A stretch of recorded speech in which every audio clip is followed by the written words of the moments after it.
Good morning mga kabalaybay. Yan. Ito na yung magiging routine natin tuwing umaga na bago tayo magkape at inuuna muna natin ang ating mga alaga na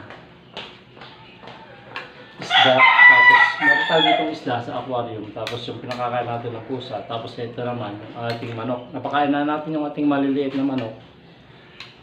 At ito naman, dito naman sa mga malalaki, napakain na rin natin yung, inuna natin yung mga stag at saka mga kak.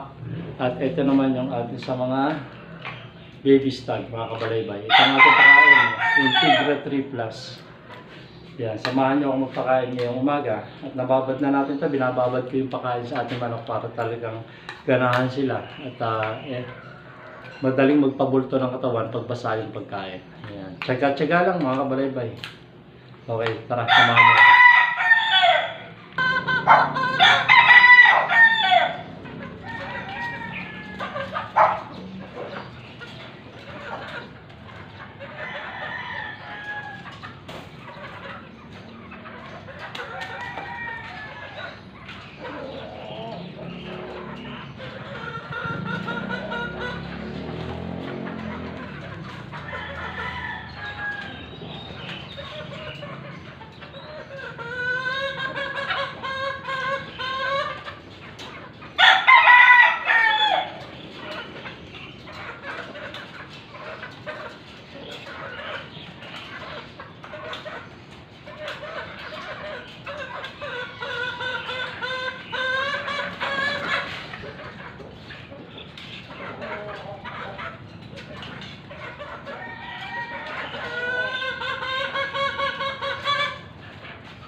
May natira tayo dito para doon sa ating pen na pakakain natin dahil yung pakainan ay inunan muna natin sa kanila at kulang tayo ng isang patukan.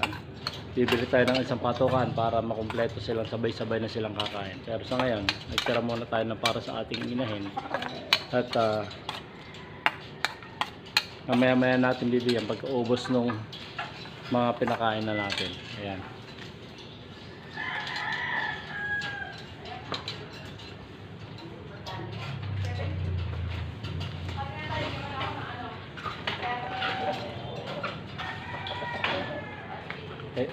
Ito yung sinasabi ko na ating inahing hindi pa nakain. Ito yung ating golden gel. Pangalawang gamit na natin to, pero sa susunod na gamit natin gagamitin na natin sa ngayong early bird to. Atin mo lang kondisyonin at katawan, tapos pupurgahin, babacterial flushing, tapos ay pakakainin natin ng pang paitlog na talaga. Ayan, tingnan nyo naman.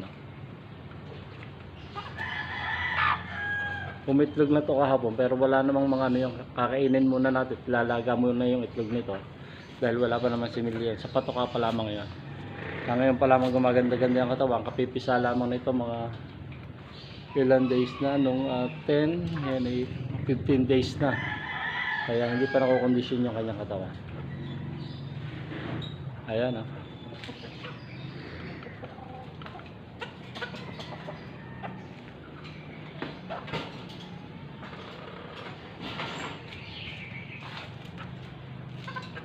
At yan, isang mapagpalang umaga mga kabalaybay. At ingat po tayo palagi. Yan.